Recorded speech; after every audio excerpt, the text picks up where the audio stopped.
So, like I was saying before, this kid, I come out of the bathroom and this kid, I guess he's a sophomore. And he says, "Can I show you something?" So I said, "Okay, sure, whatever." So I go with him, and he takes me downstairs to a lower level where the assembly is.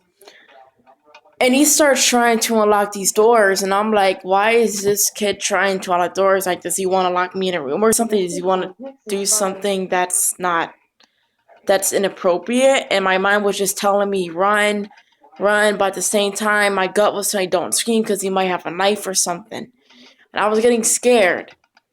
So then he started taking it further, where he took off my sweater, threw it on the floor behind me, took my journal, threw it on the floor behind me, started unbuttoning my shirt, and then that's when my mind said, okay, you have to stop this. You can't let him go any further. So I pushed his hand away. I said, what are you doing? Like, don't touch me. And he was like, oh, I'll give you $5. I'll give you $5. And I'm like, yep, he wants to sexually assault me. So knowing me, I have watched many videos of cops and rapers and sexual offenders and stuff like that. So I knew automatically what to do because most of my family works for the law. So I screamed to the top of my lungs because I knew this kid didn't want to get caught because he was looking back and forth, like making sure nobody was watching. And I screamed so loud that about 3 teachers came and had their walkie-talkies, and they took me into the office and asked me what happened. The first thing they saw was that my sweater and all of my items were on the ground, and they knew that something just happened. So, the stupid thing was they didn't do anything about it because they said, oh, it's the end of the day, so, you can tell your parents when you get home. Now, they're supposed to, as their job, they're supposed to report this to their family no matter what time of day it is. But they didn't. So I was looking through the yearbook to find this kid. I couldn't find him. They finally found his cell phone, and they pulled him into the office and gave him detention, and that was it. So I went home. My sister was asking if I was okay, but I didn't want to say anything because I was completely terrified and out of my skin because I'm like, I could have died or something worse. So we went home, and I called my mother up right away, and I said, Mom, this kid sexually assaulted me, and he just touched me.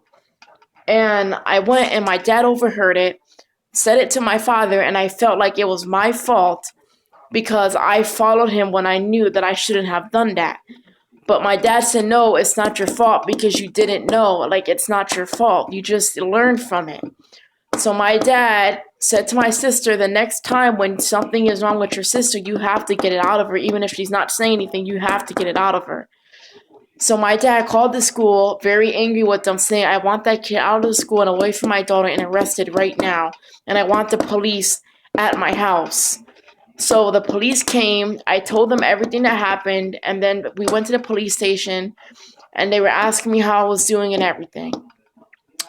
So then I saw the mother and the son who assaulted me and took him in, and they were questioning him, and he was arrested, and he was charged with being a sexual offender.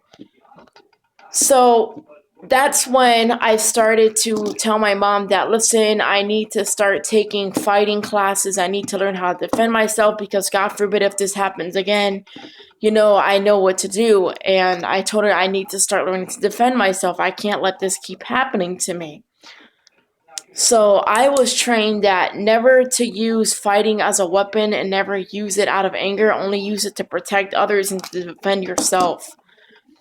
But here I am today. I'm 23 years old and I'm going on 24.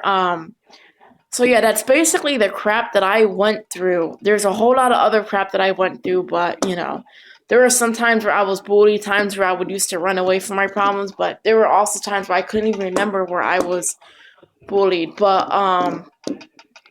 I've been in and out of the hospital quite a few times. I've had anxiety quite a few times, but I'm still alive somehow. And so yeah, that's my life, and please do comment and subscribe to me. Thank you. But be nice and don't make rude comments, okay? Bye.